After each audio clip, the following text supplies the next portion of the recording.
Well, that was a great presentation. I was glad to be able to sit in on that one.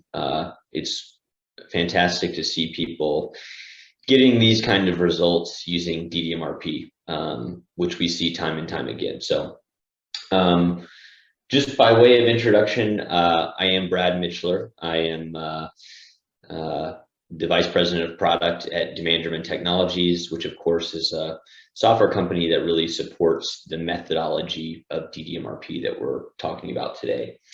And I'm so grateful and honored to be a part of this event, this great event for Eastern Europe. Really awesome to have so many people interested in learning about DDMRP today.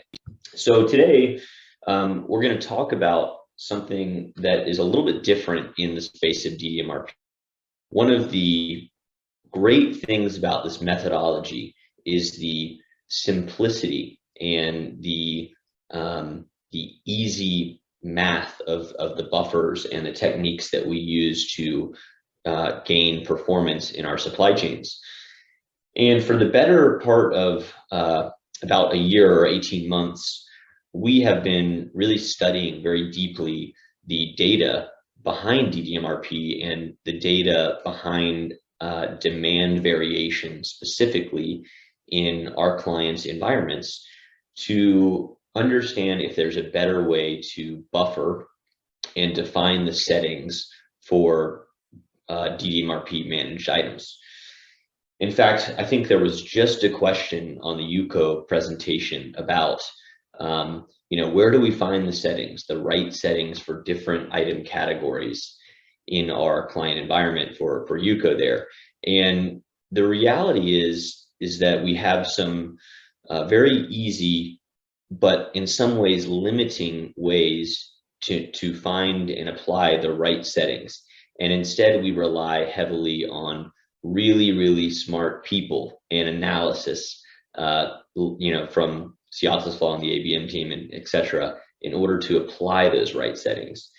And what we're doing with AI ML is we're hoping to find a more automated and easy way to take these settings and apply them to buffers. So I'm first going to talk about how we can leverage machine learning to improve the DDMRP user experience. And then we're really going to dig in just at a high level in terms of what the value proposition of DDMRP and machine learning is. So today, I will recap this, but I think hopefully throughout the conference here, we've seen over and over, time and time again through our clients and other clients around the world, that DDMRP is delivering really tangible results for people in many different industries, regions, etc. And this comes to us in terms of improve service levels first and foremost, right? Maintaining or improving service levels, the absolute key of this DDMRP methodology. We see reductions in working capital. UCO just talked about having less inventory on the parts that are not moving, right? So eliminating some of that excess inventory, aligning inventory to actual demand. This is a very natural result of applying the methodology. And then compress lead times and ultimately responsiveness to the market. Where can it still be improved, right? If I look at inventory turnover rates over the last 25 years, this is for the US, but I think the trend is global in nature. In the main 25 years of ERP, big ERP implementations, we've seen that inventory turnover rates have remained relatively flat, right, across the globe. So we're implementing big software and ERP and everything else, and we're really not moving the needle in terms of how we manage our inventory. And that's because we use forecast to plan inventory, and we rely on Excel and analysis and mashing together supply and demand. And there's a better way to plan, as we've seen. Using demand-driven MRP, we see a much faster time to value a much quicker way to align inventory to actual demand.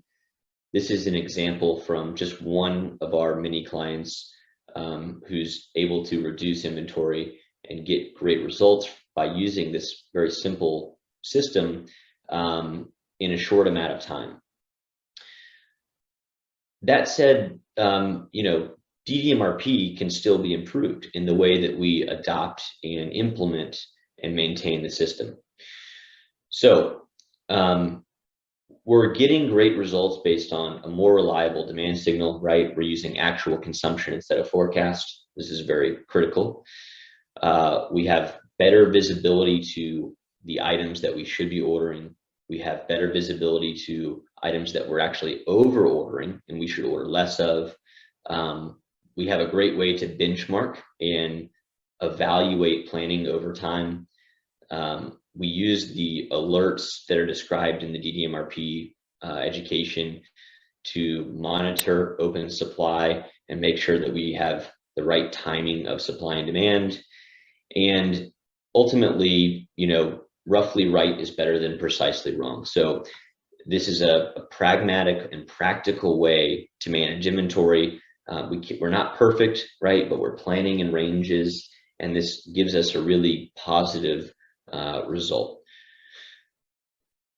Where we can continue to improve methodology is in the adoption, implementation, and maintenance of the operating model. So today, the implementations for DDMRP are really quite easy, fast time to value, etc. But again, there's a lot of guesswork in establishing the buffer profile settings. It requires heavy consulting, a lot of data analysis to really hone in and group items properly to make sure we have good settings. What we would like to do is improve the alignment of items into appropriate settings groups. And that means effectively supporting different lead time ranges, right? Different buckets of lead time have different appropriate settings. And most paramountly, it's about improving the management of variation. So first of all, what is variation? How can I judge variation and then apply the right red zone settings specifically to items with different variability signatures, what we say signatures. We'd like to be able to improve the detection of changes. So we have this concept of drift in the data, which means that over time, items change, right? Variability on the first day of the year may be very different than variability on the last day of the year because our markets are changing, right? Our products are changing. The economy is changing across the globe constantly. So there's this idea of drift, and the system should be able to recognize drift and apply changes appropriately to help alleviate some of the maintenance that must go on in order to keep the system healthy. And then, very clearly as well, this was also a question that was asked in the UCO presentation. How do we identify which items should be used for DDMRP versus those that should be non-buffered or used as a min-max or have a static reorder point? Okay. Our ultimate goal from a product standpoint in thinking about how to change the methodology of DDMRP is to have trust in the system such that the planners can oversee and maintain the health of the system without getting into the detail of every single item to tweak the settings themselves, right? If we look at, I've got two examples here, but if we look at space travel over the last 50 years, it has increased dramatically in the automation and the way that we travel to space. Just 2 weeks ago, here in the US, we had 4 civilians go to space. These are not astronauts. They don't know how to fly a spacecraft. And the simplicity of using this machine and doing something incredibly complex has increased dramatically thanks to machine learning, AI, and ultimately technology. Same thing with driving cars, right? Now we're starting to see cars that have the ability to drive themselves, and there's all this complex motion going on, lane changing, avoiding civilians, etc. All of this is happening automatically. And in these two cases, there are human lives at stake, right? So it's a very dangerous situation. We absolutely must be right, and we're still letting the system work itself. But in supply chain, if I look at the way that people manage supply chain, we're still having a very hands-on, human-based, nervous approach to planning material. And it really doesn't make any sense. Lives are not at stake, at least to the same degree in supply chain planning, yet we don't appear to be headed towards the same level of automation or trust in the system that we otherwise are in some of these other technologies. So part of the problem here is that if I look at the typical way that we assign buffer profiles or item settings in DDMRP, we kind of use a matrix around lead time versus variability, okay? And we group like items together and apply those settings to items. And what the result of that is a big matrix of different item settings that we must maintain, keep track of, and move items around over time to make sure that they always have the correct settings. We do this specifically on the variability side using what's called the coefficient of variance, or COV. And the COV is a good, but in some ways, a measure of variability that falls short. It's simply the standard deviation of demand, usually over 1 year, divided by the average of demand over that same year. And this gives us a relative measure of variation. We take this and it helps us define what should be the red zone settings or the variability protection in our buffer. What we've seen over thousands and thousands of items and simulations and client databases is that COV can be very limited because it doesn't take into account the timing or grouping of demand. In this case, I have two parts, one that has quite regular demand here at the top. And you can see I've got some spikes, but really regular demand throughout the year. And it gives me a COV, or coefficient of variance, of 252%. Another item that has really a much different demand pattern in the way that demands are grouped together at one time throughout the year, it results in the same COV. And I think clearly these two items, they behave differently. And you can see they're getting different results in terms of inventory turns in the way that the buffers are applied to these. So the reality is, right now, using COV, these look very similar, but they actually deserve settings that are quite different from each other in terms of variation protection.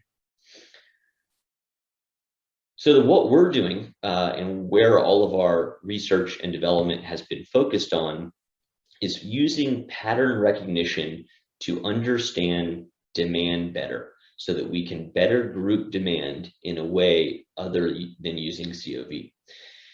If we think about a sound wave or a song, right, there's this idea of Shazam, and this is not new technology, right? Shazam is a paradigm that's been out for, 10 years.